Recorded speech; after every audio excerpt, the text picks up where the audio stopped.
আসসালামু আলাইকুম ওয়া রাহমাতুল্লাহি ওয়া বারাকাতুহু।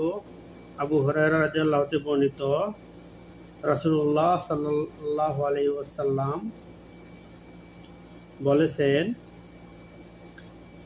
যেদিন আল্লাহর আরশের ছায়া ব্যতীত কোনো ছায়া থাকবে না, সেদিন আল্লাহ তাআলা 7 প্রকার মানুষকে তার ছায়া আশ্রয় দিবেন। 1 নম্বর, ন্যায়পরায়ণ শাসক।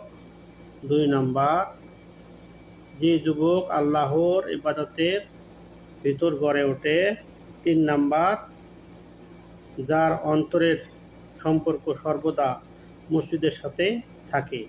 4 নাম্বার, আল্লাহর সন্তুষ্টির উদ্দেশ্যে যে দুই ব্যক্তি পরস্পর মহব্বত রাখে এবং উভয়ে একত্রিত হয়, সেই মহব্বতের উপরেই আর পৃথক হয়।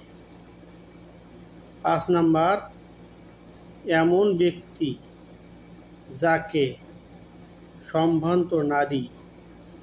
সম্ভ্রান্ত সুন্দরী নারী অবৈধ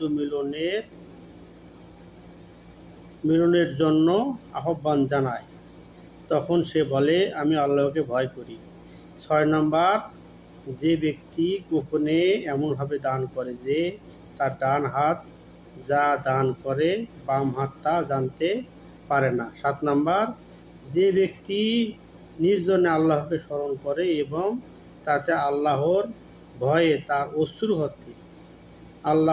তার চোখ থেকে অশ্রু বের হয়ে পড়ে। সুবহানাল্লাহ।